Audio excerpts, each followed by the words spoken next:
शेट्टी शिव कुमार है। मैं दक्षिण भारत देश में तेलंगाना में हैदराबाद में रहने वाला हूँ और दक्षिण से लेकर काशी तक हम लोग एक मुद्दे पे बनारस आया।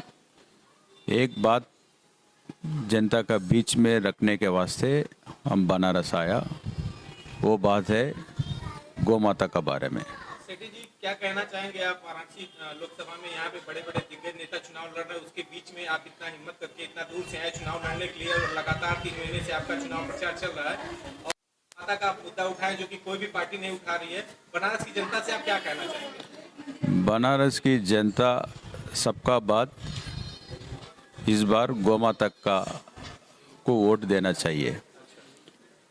पूरे देश में गाय का तस्करी हो रहा है और दक्षिण से लेकर पूरा हर कोने में हर गांव में भी किधर तो भी डेली गाय कट रही है।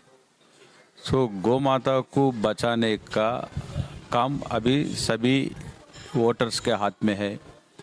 गाय की जान बनारस का वोटर्स का हाथ में है। अभी गौ हत्या का पाप से दूर होने के वास्ते धर्म का काम हम लोग कर रहे, तो धर्म का बात भी सबका सामने लगाने का हमारा जिम्मेदारी है। और अभी ये कठिन कानून होना चाहिए। अभी देश के प्रधानमंत्री श्री नरेंद्र मोदी जी ये बनाने के वास्ते कई को पीछे हट रहा वो मालूम होना चाहिए। इतना काम देश के प्रधानमंत्री कर रहे बोल के सब सोशल मीडिया हम देख रहे।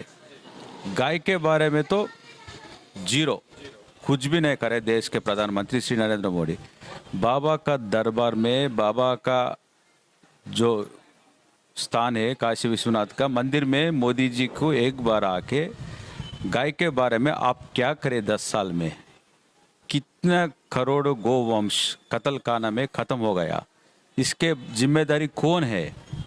गाय तो चले गए, मगर ये इसका पीछे आप इतना बड़ा पोजीशन में बाबा विश्वनाथ जी ने आपको प्रधानमंत्री बन के संसद में उधर उतना दिल्ली में बैठा, इतना अच्छा पोजीशन बाबा ने आपको दिया, कई को गो हत्या कर रहे आप लोग।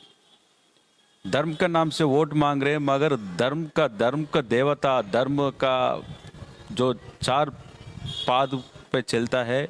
थोड़ा मेरे को हिंदी दिक्कत है, फिर भी आपको प्रयास करता हूँ सबको समझने के वास्ते। धर्म बोलो तो 4 पाद में चलता है, वो 4 क्या है? गौ माता का पादु है, तो अभी जैसे पादुका बोलते हैं, क्या बोलते हैं आप? धर्म 4 पाँव, धर्म 4 पाँव में चलता है, वो 4 पाँव गौ माता के पास है। तो अभी पूरा खट हो गया और गौ माता टुकड़े टुकड़े हो जा रहे। ये सही बात है? ये नहीं, ये बिल्कुल गलत है और जो गो कशी गए जो ये सब चल रहे हैं चीजें, इन सब बंद होने चाहिए। प्रधानमंत्री जी से आप इसके लिए कभी कभी चर्चा की या कोई लेटर वगैरह आपने कभी?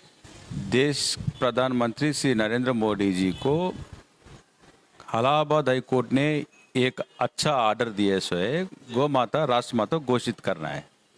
एक मैं तिरुमला तिरुपति देवस्थान में ट्रस्ट बोर्ड मेंबर काम करा। तिरुपति देवस्थान देश में पूरा वर्ल्ड में नंबर 1 देवस्थान बोलो तो तिरुमला तिरुपति देवस्थान बोलते हैं। वो तिरुमला तिरुपति देवस्थान में एक बोर्ड रिजोल्यूशन पास करे हम लोग, रिजोल्यूशन का नंबर 426 ऑफ 2021, गौ माता राष्ट्र माता घोषित करना है। और वो पत्र भी पूरे देश में रहने वाले साधु संत लोग का सिग्नेचर्स लेके नरेंद्र मोदी जी के पास 2021 में हम लोग अब तक उसके बारे में जीरो जवाब है। मोदी जी मन की बात क्या है सबको मालूम होना बोल के हम लोग बनारस आया। अभी बनारस आने के बाद इधर अलग तरीके से राजनीति कर रहे हैं लोग। हम लोग गाय के मुद्दे पे आया, कुछ राजनीति करने का जरूरत ही नहीं है हमारे को। सेठी जी, यहाँ पे बनारस में जैसे इस समय पूरे देश की धुरी बनी हुई है, यहाँ एक मान के चलिए तो चुनावी सरगर्मियां भी बहुत तेज है। वाराणसी धुरी बनी हुई है, सबसे बड़ा राजनीतिक समुदाय वाराणसी यानी कि काशी है।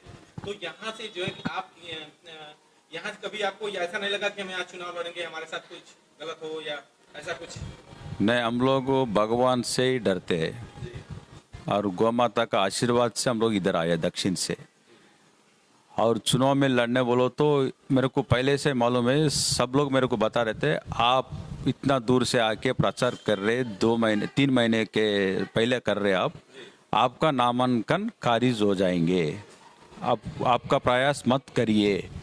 ये मोदी जी का संसद क्षेत्र में कोई भी चुनाव में लड़ने का मौका नहीं देंगे। तो मैं बोला बाबा विश्वनाथ का ऊपर विश्वास तो रहे हमारा पास, भगवान को तो चाहते हैं हम लोग, और हम गौ माता को इतना प्रेम से हमारा तन मन धन पूरा गौ माता को लगा रहे। दक्षिण में हमारा युग तुलसी फाउंडेशन क्या काम कर रहे सबको एक बार गूगल में सर्च करे तो मालूम होता, और खुद आके देख सकते नरेंद्र मोदी जी और अमित शाह जी हम लोग क्या काम कर रहे हैं हैदराबाद में। तो इसका इतना विश्वास रहने का बाद भगवान का चमत्कार तो किधर तो भी बताना पड़ेगा। मेरा नामांकन खारिज होके फिर दोबारा बैलेट पे आ गया, हुआ था सभी में। सबको मालूम है चला है। फिर मेरे दोबारा 11 बजे रात में, कुछ प्रॉब्लम ही नहीं है, सबको मालूम है, मगर मेरा नॉमिनेशन खारिज होने के बाद मेरे को मालूम हुआ इन लोग मेरे को चुनाव लड़ने से दूर करने का प्रयास कर रहे हैं। उन लोग उसमें टाइम बिंग उसमें उन लोग कुछ सफलीकृत होंगे, मगर दोबारा 6 महीने में बनारस में बाई इलेक्शन में जरूर लाएंगे बोल के मैं आरओ साहब को बताया। और मेरा खारिज का जो पत्र लेके मैं हाई कोर्ट में चैलेंज करता हूँ, सुप्रीम कोर्ट में चैलेंज करता हूँ, मैं कुछ गलत नहीं किया और गलत का काम आगे भी नहीं करेंगे। और हमारा